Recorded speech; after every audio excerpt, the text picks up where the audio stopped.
जयनगर का राजा अजीत बहुत ही धनी और जो भी उसके दरबार में धन की सहायता मांगने आता उसे वह दिल खोल कर धन देता। ऐसा वह दया के वशीभूत होकर नहीं करता था, बल्कि ये समझता था कि ऐसे दान के द्वारा उसकी कीर्ति दूर दूर तक फैलेगी। धन देते समय वो इस बात का भी ख्याल नहीं रखता था कि सहायता मांगने वाला कुपात्र है या सुपात्र। एक दिन खजाने के खजांची ने आकर उससे कहा, महाराज, खजाना लगभग आधा खाली हो चुका है। लेकिन ये हुआ कैसे? क्षमा करें महाराज, ये सब समय असमय आपकी दान देने की प्रवृत्ति के कारण हुआ है। तब क्या किया जाए? खाली खजाने को पुनः कैसे भरा जाए? राजा अजीत सोच में पड़ गया। इस समय तुम जाओ, हम शीघ्र ही खजाने को भरने का कोई उपाय सोचेंगे। ठीक है महाराज।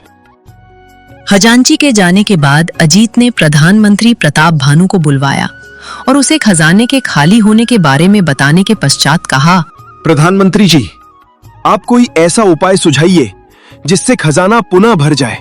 महाराज, मेरी समझ में तो इसका एक ही उपाय आ रहा है, वो मैं आपको बताता हूँ। कहते हुए प्रधानमंत्री प्रताप भानु ने वो उपाय राजा अजीत को बताया। प्रताप भानु के उपाय के बारे में सुनकर अजीत खुश हो उठा।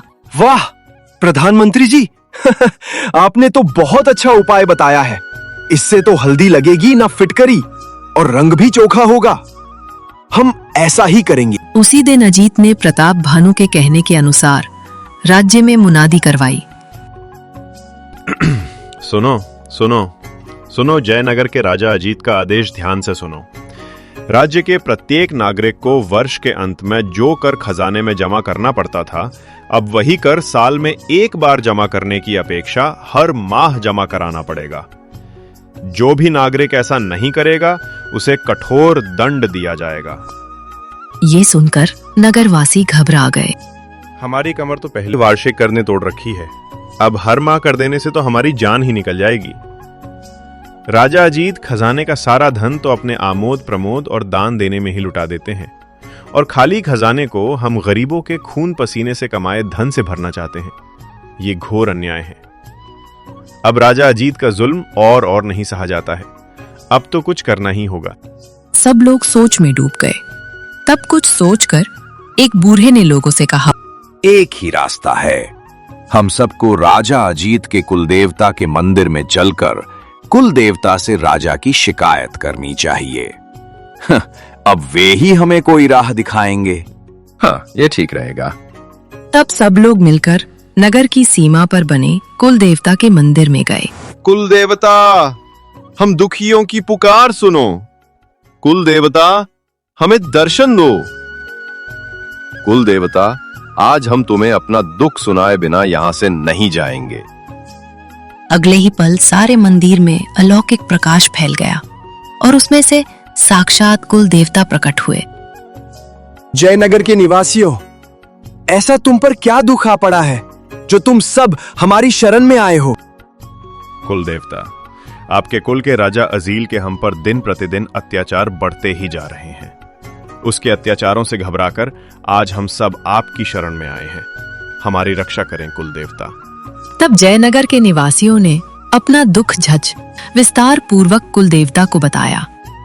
लोगों से सारी बात जानकर कुल देवता ने ठंडी सांस खींचते हुए उनसे कहा, हम बहुत दिन से देख रहे हैं कि राजा अजीत अपने कर्तव्य से विमुख होते जा रहे हैं।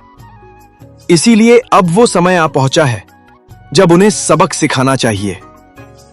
आप लोग निश्चिंत होकर जाओ, हम शीघ्र ही राजा अजीत को सुधारने की कोशिश करेंगे। इस घटना के तीसरे दिन जब राजा अजीत अकेला आखेट कर जयनगर वापस लौट रहा था, तो कुल देवता एक ऋषि का रूप धरकर उसके सामने प्रकट हुए। अलख निरंजन, कहिए ऋषिवर, आप हमसे क्या चाहते हैं? राजा की जय हो। हमारा नाम सुदीर्थ ऋषि है। हमने सुना है कि आप दानवीर कर्ण की तरह ही राजा हैं। आपकी कीर्ति सुनकर ही मैं आपके पास आया हूं। ऋषिवर, आपने सही सुना है। संसार में इस समय हम जैसा दानी और कोई दूसरा नहीं है। राजन, भगवान आपका भला करे। आज आप मुझे भी कुछ देते जाइए। ऋषिवर, इस समय मैं आखेट करके अपने राज्य वापस लौट रहा हूं। इस समय तो मेरे पास आपको देने के लिए कुछ भी नहीं है। आप मेरे साथ मेरे महल में चलिए, वहां चलकर कुछ देर आराम करना। तब आप वहां जो मांगेंगे मैं आपको दे दूंगा। नहीं राजन, साधु फकीर तो मन मौजी होते हैं, उनका भला क्या ठिकाना। आप मुझे इसी समय कुछ देकर जाइए।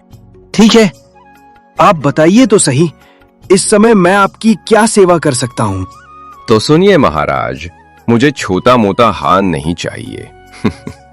मैं 5 वर्ष के लिए आपसे आपका राज्य लेना चाहता हूं। क्या 5? अजीत हक्का बक्का रह गया और सोचने लगा, लगता है ये ऋषि 5 वर्ष के लिस्ट मुझसे मेरा राज्य मांगकर मेरी परीक्षा लेना चाहते हैं। मेरे राज्य का भला ये क्या करेंगे? अत मुझे इनकी मांग मानकर इन पर अपनी दानशीलता की धाक जमा लेनी चाहिए। ये सोचकर अजीत ने ऋषि से कहा, ठीक है ऋषिवर, हम आपको अपना राज्य देने के लिए तैयार हैं। ओह, जैसा हमने आपके बारे में सुना था, आप तो वैसे ही निकले महाराज। इतना कहकर ऋषि वहां से आगे बढ़ गए। राजा जब वो अपने राज्य की सीमा के समीप पहुंचा तो सामने का दृश्य देखकर चौंक पड़ा। अरे, ये तो वही ऋषि हैं अभी कुछ देर पहले जिन्होंने पूरे 5 वर्ष के लिए हमसे हमारा राज्य दान में मांगा था। इनके साथ हमारे सैनिक क्यों खड़े हुए हैं? खबरदार राजन, एक पग भी जयनगर की सीमा में नहीं रखना। ऋषि की बात सुनकर राजा अजीत बोला, ये आप क्या कह रहे हैं ऋषिवर? अजीत, क्या तुम भूल गए हो कि अभी कुछ देर पहले ही तुम अपना राज्य 5 वर्ष के लिए हमें दे चुके हो? ओह, ये ऋषि तो सचमुच ही हमारे राज्य पर अपना कब्जा जमाने की सोच रहा है। हम कभी ऐसा नहीं होने देंगे। ऋषिवर, माना कि आप हमारे पूज्य हैं, पर इसका यह मतलब नहीं है कि आप उसका गलत उपयोग करने लगे। आप सन्यासी होकर झूठ क्यों बोल रहे हैं? हमने आपको कब 5 वर्ष के लिए अपना राज्य देने के लिए कहा था? अजीत, तुम वचन दे चुके हो। अब तुम्हें 5 वर्ष के लिए ये राज्य छोड़ना ही होगा। अब इस राज्य के राजा तुम नहीं, हम हैं। आज से यहाँ पर हमारा आदेश चलेगा। अच्छा, जरा हम भी तो देखें कि हमारे सैनिक हमारा हुक्म मानते हैं या आपको हुक्म मानते हैं। सैनिकों, इस पाखंडी ऋषि को इसी समय गिरफ्तार कर लो। अजीत के आदेश का सैनिकों पर कोई असर नहीं पड़ा। वे चुपचाप खड़े रहे। ये देखकर वो क्रोध से चिल्लाया, नमक हरामों, तुम हमारा आदेश क्यों नहीं मान रहे हो? क्षमा करें महाराज, आज से हमारे राजा आप नहीं बल्कि सुदीर्थ ऋषि हैं। अब हम अपने नए राजा का ही आदेश मानेंगे। तुम्हारी भलाई इसी में है कि तुम यहीं से वापस लौट जाओ। अगर तुम जबरन जयनगर में प्रवेश करोगे तो इस अग्नि रेखा में जलकर भस्म हो जाओगे। ओह, सच में? घबराओ मत अजीत, ये राज्य तुम्हारा है और तुम्हारा ही रहेगा।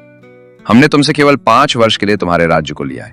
5 वर्ष बाद हम तुम्हारा राज्य तुम्हें सौंप देंगे।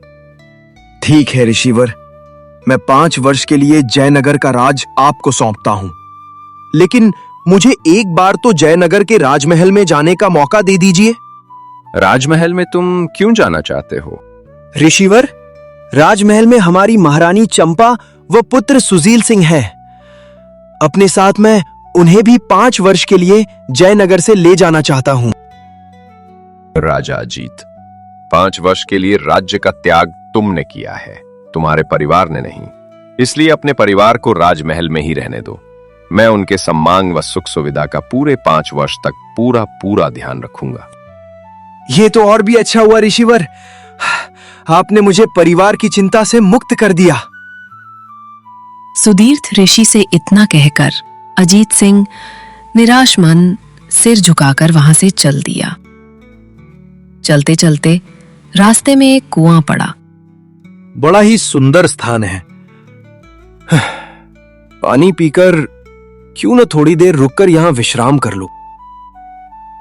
पहले अजीत ने कुएं से पानी खींचकर प्यास बुझाई, फिर आराम करने के लिए एक पेड़ के नीचे लेट गया। पेड़ के नीचे लेटकर अभी उसने आंखें मूंदी ही थीं। ये आवाज सुनकर वो चौंक कर उठ बैठकर लगता है कहीं पर कोई स्त्री रो रही है, लेकिन इस वीराने में भला किसी स्त्री का क्या काम। उसने चारों ओर दृष्टि दौड़ाई तो एक दिशा की ओर देखकर चौंक पड़ा। ओह, तो यही युवती रो रही थी। इसके पास जाकर मुझे इसके रुदन का कारण जानना चाहिए। तुम कौन हो और इस वीराने में बैठी हुई क्यों रो रही हो? अजीत के पुनः पूछने पर युवती ने उसे बताया, मैं हरिपुर राज्य की राजकुमारी हरितिमा हूं। शत्रु ने हमारे राज्य पर अचानक आक्रमण कर दिया। युद्ध में मेरे पिता और भाई मारे गए। मां पहले ही मर चुकी थी। अब मेरा इस संसार में कोई नहीं है, कहकर वो फिर रोने लगी। उसे पुनः रोता देखकर अजीत ने उससे कहा, राजकुमारी हरितिमा, रो नहीं। जिस प्रकार वक्त की मार के कारण इस समय तुम इस संसार में अकेली रह गई हो, उसी प्रकार इस समय मैं भी अकेला हूं। तुम चाहो तो मेरे साथ चल सकती हो। हम दोनों मेहनत मजदूरी करके जीवन यापन कर लेंगे। क्या आप मुझे संरक्षण देंगे? क्यों नहीं, तुम्हारी दुख मुझसे बिल्कुल नहीं देखा जा रहा है। ओह, आप बहुत दयालु हैं। मैं आपके साथ चलने को तैयार हूँ, और तुम्हारे साथ चलने से पहले मैं एक बात और स्पष्ट कर देना चाहती हूँ। कौन सी बात राजकुमारी? जिस दिन भी आप मुझे स्पर्श कर लेंगे, उसी दिन मैं तुम्हारा साथ छोड़कर चली जाऊंगी। ठीक है, मैं वादा करता हूं कि मैं कभी भी तुम्हें स्पर्श नहीं करूंगा। जल्दी ही दोनों ने जंगल को पार कर लिया और एक नदी के तट पर जा पहुंचे। हरितिमा ने अजीत से कहा, बड़ा ही सुंदर स्थान है, क्यों ना हम दोनों यहीं पर एक झोंपड़ी बनाकर रहने लगे। मुझे भी ये स्थान बहुत पसंद आया है। तब उन दोनों ने उस स्थान पर एक झोंपड़ी का निर्माण किया और उसमें रहने लगे। दूसरे दिन ही हरितिमा ने अजीत से कहा, तुमने अपना परिचय तो दिया ही नहीं। तुम कौन हो? तुम्हारा क्या नाम है? तुम मुझे कुछ अपने बारे में बताओ। तो सुनो हरितिमा, मैं जयनगर का राजा अजीत सिंह हूँ। अपनी मूर्खता के कारण मैं अपना राज्य 5 वर्ष के लिए एक ऋषि को दे चुका हूँ। उसके बारे में जानकर हरितिमा ने अपने आंचल में बंधी एक स्वर्ण मुद्रा निकाली और उसे अजीत की ओर बढ़ाती हुई बोली, अजीत, अब ना मैं राजकुमारी हूं और ना तुम राजा। लो, मेरे पास ये एक स्वर्ण मुद्रा है। इससे तुम कोई रोजगार करने का प्रयत्न करो ताकि हम दोनों की जीविका चल सके। इस मुद्रा से भला मैं क्या रोजगार करूंगा हरितिमा? तुम इस मुद्रा से एक बढ़िया सी कुल्हाड़ी खरीद लाओ और जंगल से लकड़ी काटकर नगर में बेचने का कार्य प्रारंभ करो। इस कार्य में तुम्हें बहुत सारे धन की प्राप्ति होगी। ठीक है हरितिमा, पेट पालने के लिए कुछ न कुछ तो करना ही होगा। और उस स्वर्ण मुद्रा को बेचकर एक कुल्हाड़ी खरीद ली। कभी सपने में भी नहीं सोचा था कि जीवन में इतना निकृष्ट कार्य भी करना पड़ेगा। अब अजीत प्रतिदिन लकड़ी काटने जंगल में जाता, अच्छी अच्छी लकड़ियों को काटकर उनका गट्ठर बनाता और जाकर उन लकड़ियों को नगर में बेच आता। मैं इन लकड़ियों के दाम 10 आने दूंगा। ठीक है भाई, तुम 10 आने ही दे दो। दिन भर कठिन परिश्रम करके जब अजीत रात को झोपड़ी के बाहर लेटता तो सोचता, ओह, कैसे वीराने में पड़ा हुआ हूँ। जयनगर के राजमहल में होता तो इस समय विभिन्न प्रकार के आमोद प्रमोद में डूबा हुआ होता। कैसा दुर्भाग्य है मेरा, इतनी सुंदर युवती के पास रहते हुए भी मैं इसको स्पर्श नहीं कर सकता। अगर मैं इसको स्पर्श करूंगा तो ये मुझे छोड़कर चली जाएगी। इस प्रकार उन दोनों को वहां रहते हुए 4 वर्ष व्यतीत हो गए। हरितिमा से अब दूर नहीं रहा जाता। मुझे उसके साथ विवाह कर लेना चाहिए। मुझे इसी समय हरितिमा के पास जाकर अपने प्रेम को अभिव्यक्त करना चाहिए। ये सोचकर वो उठा और झोंपड़ी में पहुंचा। हरितिमा कैसी सुख की नींद सोई हुई है। इसे क्या पता कि इस समय मेरी मनोदशा कैसी विचित्र हो रही है। हरितिमा के पास पहुंचकर उसने धीरे से पुकारा। हरितिमा, हरितिमा। अजीत की पुकार सुनकर सोई हुई हरितिमा ने तत्काल हो आंखें खोल दी। अजीत को अपने सामने देखकर वो चौंक पड़े। तुम इस समय यहाँ क्यों आए हो अजीत? हरितिमा, मैं तुमसे कुछ कहना चाहता हूं। क्या कहना चाहते हो अजीत? हरितिमा, न जाने मैं कब से तुम्हें प्यार करने लगा हूं और तुमसे विवाह करना चाहता हूं। अजीत, तुम्हें मुझसे इस प्रकार की बातें नहीं कहनी चाहिए। हरितिमा, मैंने आज तक बहुत सब्र किया है, अब मुझसे और सब्र ना हो सकेगा। अजीत, मुझे स्पर्श करके तुमने अपना वचन तोड़ा है। अब मैं तुम्हारे पास एक पल के लिए भी नहीं रहूंगी। क्या कह रही हो हरितिमा? मुझे छोड़कर कहां जाओगी तुम? मेरे सिवा तुम्हें कौन आश्रय देगा? अजीत, तुम मुझे क्या समझ रहे हो? क्या मैं तुम्हारी पत्नी हूं? एक पत्नी के होते हुए तुम दूसरी स्त्री पर बुरी नजर डाल रहे हो। शर्म आनी चाहिए तुम्हें। ओह, हरितिमा कैसे जानती है कि मैं विवाहित हूं? हरितिमा, सच सच बताओ कि तुम कौन हो? तो सुनो अजीत, मैं कोई राजकुमारी नहीं, सती के वेश में तुम्हारा धर्म हूं। आज तक तुमने कम से कम अपने धर्म को तो नहीं छोड़ा था, लेकिन आज मुझ पर बुरी नजर डालकर तुमने अपने धर्म का परित्याग कर दिया है। इसलिए आज मैं भी तुम्हें छोड़कर जा रही हूं। ओह, तो तुम मेरा धर्म हो? लेकिन मेरे साथ तुमने ये सब नाटक क्यों किया? मैं देखना चाहती थी कि तुम कब तक अपने धर्म का निर्वाह कर सकते हो। अब मैं तुम्हें छोड़कर जा रही हूं। तुम्हें अपना शेष जीवन अब बिना धर्म के ही गुजारना होगा। नहीं, तुम मुझे छोड़कर मत जाओ। दूसरे दिन जब वो लकड़ी बेचकर अपनी झोपड़ी में वापस आया तो अरे, घड़ा तो बिल्कुल ही खाली पड़ा है। घड़े में रखा धन कहां चला गया? इसी प्रकार के सोच विचारों में न जाने रात्रि के किस पहर उसकी आंख लग गई। उसे सोए हुए अभी कुछ ही देर हुई थी कि कुछ चोर भागते हुए वहां आए। ओह, राजा के सिपाही हमारा पीछा कर रहे हैं। अब हम क्या करें? यदि खजाने का लूटा हुआ माल सिपाहियों को हमारे पास से मिल गया तो हमारी खैर नहीं है। लूटे हुए धन के बोझ से मुझसे तो अब बिल्कुल भी नहीं दौड़ा जा रहा है। तभी एक चोर की दृष्टि सोए हुए अजीत पर पड़ी। भाइयों, खजाने का लूटा हुआ धन क्यों ना हम इस सोए हुए आदमी के पास छोड़ जाएं? इस प्रकार हमारे पकड़े जाने का भय समाप्त हो जाएगा। तुम ठीक कह रहे हो, हमें ऐसा ही करना चाहिए। तब लूटी हुई धन दौलत के बोरे सोए ये हुए अजीत के सिरहाने रखकर चारों चोर वहां से भाग गए। कुछ देर बाद ही कुछ सैनिक वहां आ पहुंचे। ओह, लूटा हुआ धन तो बोरे में इस आदमी के सिरहाने रखा है। लगता है यही चोर है। जल्दी उठ। कौन हो तुम लोग? हमारे बारे में तुम्हें अभी पता चल जाएगा जब तुम हमारे राजा के सामने पेश होगे। लेकिन मेरा अपराध क्या है? खजाने को लूटकर हमसे अपना अपराध पूछता है।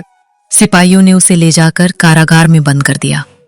एक सिपाही ने उससे कहा, कल सुबह हमारे महाराज हीरा सिंह के सामने तुम्हें पेश किया जाएगा। तब तक के लिए तुम्हें यहीं रहना है। दूसरे दिन उसे हीरापुर के राजा हीरा सिंह के सामने पेश किया गया। तो तुमने ही कल रात हमारे खजाने से चोरी की थी? नहीं महाराज, मैं बेकसूर हूं। मुझे व्यर्थ ही चोरी के इल्जाम में पकड़कर लाया गया है। लेकिन चोरी का माल तो तुम्हारे सरहाने रखा हुआ बरामद है। उसके बारे में तुम क्या कहना चाहते हो? अजीत से उसकी बात का जवाब नहीं दिया गया और वो सिर झुकाकर खड़ा हो गया। तब हीरा सिंह ने उससे कहा, तुम अपनी सफाई में कोई सबूत पेश नहीं कर पाए हो, इसलिए हम तुम्हें अपराधी घोषित करते हुए आजीवन कारावास की सजा देते हैं। उसी दिन से अजीत सिंह कारागार में कैदियों का जीवन व्यतीत करने लगा। एक रात जब वो इसी प्रकार जी दुखी करके कारागार के कक्ष में सोया हुआ था तो शंकर भगवान ने स्वप्न में उसे दर्शन दिए। राजा अजीत सिंह, पूर्व जन्म में तू बहुत पुण्यात्मा था। उन्हीं पुण्यों के प्रभाव से कल तू राजा हीरा सिंह की कैद से छूट जाएगा। जरूर, ये सब शंकर भगवान के कारण ही हुआ है। दूसरी ओर उसी रात शंकर भगवान ने राजा हीरा सिंह को स्वप्न में दर्शन देकर कहा, राजा, अजीत सिंह निर्दोष है। वो जयनगर का राजा है। उसे व्यर्थ ही कैद में डालकर तूने अच्छा नहीं किया। कल सुबह होते ही तू उसे छोड़ दे, वरना मैं तेरे राज्य को तहस नहस कर दूंगा। जो आज्ञा भगवान, मैं ऐसा ही करूंगा। अगले दिन हीरा सिंह स्वयं कारागार में अजीत सिंह के पास गया। राजन, आपने मुझे पहले क्यों नहीं बताया कि आप जयनगर के राजा हैं? आपको इतने समय तक हमारी कैद में रहना पड़ा, इसके लिए मैं आपसे क्षमा मांगता हूं। जरूर, ये सब शंकर भगवान के कारण ही हुआ है। राजन, आज से आप स्वतंत्र हैं। धन्यवाद राजन। कारागार से निकलकर अजीत सिंह वहां से चल पड़ा। चलते चलते वो एक जंगल में जा पहुंचा। वहां उसे एक महात्मा मिले। महात्मन जी, नमस्कार। चिरंजीव हो राजन।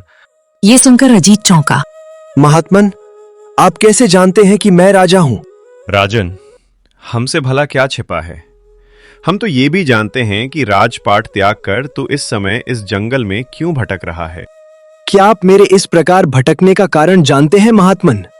हाँ राजन, मैं तुम्हें एक छोटी सी कहानी सुनाता हूं। उस कहानी को सुनने के पश्चात तू अपनी इस दशा का कारण जान जाएगा। तो महात्मन, जल्दी से मुझे वो कहानी सुनाइए। सुनो राजन, बहुत समय पहले जूनागढ़ राज्य पर जीवन सिंह नाम का एक राजा राज करते थे। धर्म कर्म में वो किसी से भी पीछे नहीं थे। वो हर रोज गरीबों और ब्राह्मणों को खूब दान दिया करते थे।